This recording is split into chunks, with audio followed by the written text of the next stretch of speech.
नमस्कार मंडळी, मिराज किचनमध्ये तुमचं खूप खूप स्वागत. आज आपण बनवणार आहोत एकदम कुरकुरीत पालक आणि आलू भजी. चला तर मग पटकन रेसिपीला सुरुवात करू.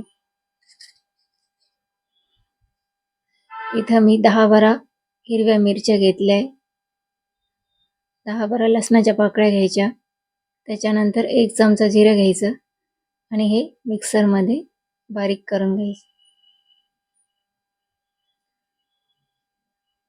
हे बघा, आपला मसाला तयार आहे.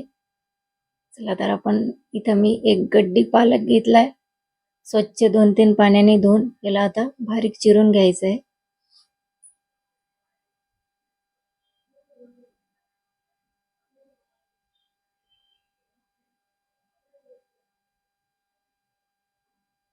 आपला पालक चिरून तयार आहे. आता आपण 1 आलू किसून घ्यायचा, त्याचे वरचे साल काढून घ्यायचे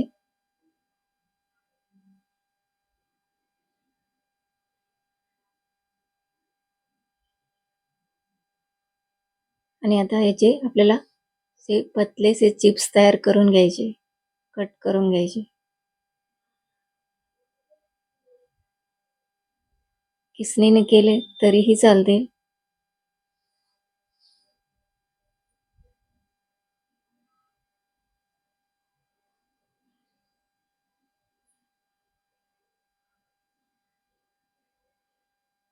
चला, आपले चिप्स तयार आहे. याला आपण पाण्यामध्ये टाकू थोडा वेळ.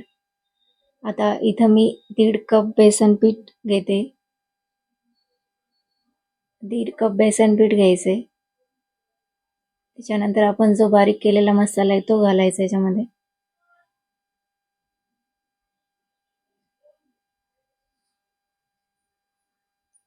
पाव चमचा हळदी पावडर घालायची. 1 चमचा ओवा घालायचा. चवीपुरतं मीठ घालायचं. आता याला थोडीशी कोथिंबीर घालायची. मिक्स करून घ्यायचं पीठ आणि थोडं थोडं पाणी टाकून आपल्याला याचं पीठ भिजून घ्यायचं आहे.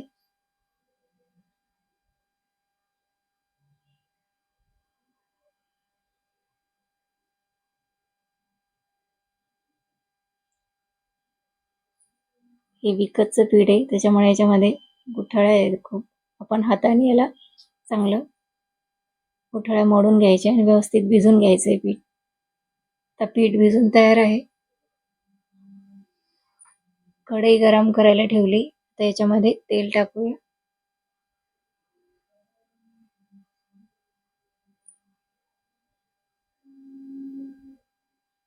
तेल चांगलं कडकडीत गरम झालं की याच्यामध्ये आपल्याला आलू भाजी सोडायची आहेत.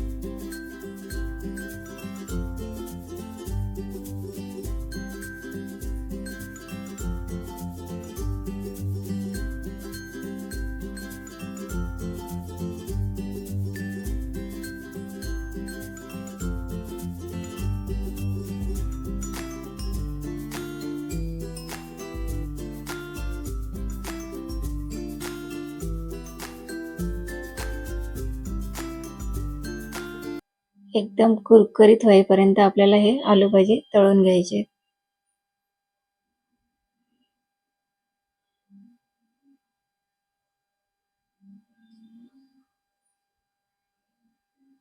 तेव्हा तुम्ही बघू शकता एकदम कुरकुरीत तळल्या गेलेले आहे. आता आपण हे आलू भजे काढून घेऊ.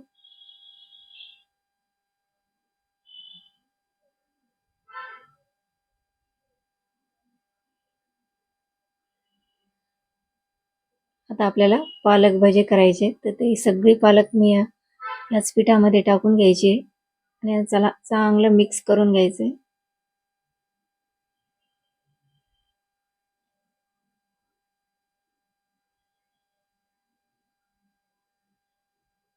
म्हणजे तुम्हाला काही वेगळं भिजवण्याची गरज नाही आहे पीठ. याच्यामध्येच आपल्याला ही पालक भाजी करून घ्यायची. आता पालक भाजी तेलामध्ये सोडायचे. असंच कुरकुरीत होईपर्यंत आपल्याला भजी तळून घ्यायचे.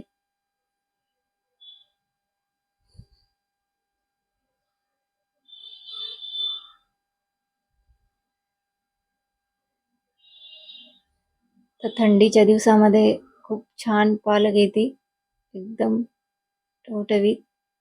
तुम्ही एकदा नक्की करून बघा हे पालक भजे, खूप छान लागतात खायला.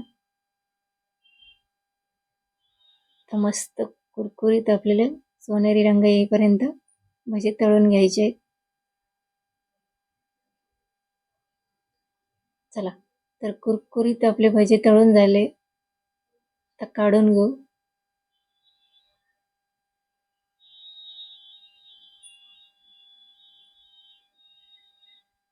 चला तर मग एकदम आपले आलू आणि पालक भजे एकदम कुरकुरीत बनून तयार आहे. एकदा करून बघा. तुम्ही असे खाल्ले तरी चालतात किंवा मग सॉस सोबत एकदम छान लागतात. एकदा करून बघा, खाऊन बघा आणि रेसिपी आवडल्यास लाईक, शेअर आणि सबस्क्राईब करायला विसरू नका. आज वेळात वेळ काढून तुम्ही ही रेसिपी बघितली त्यासाठी खूप खूप धन्यवाद.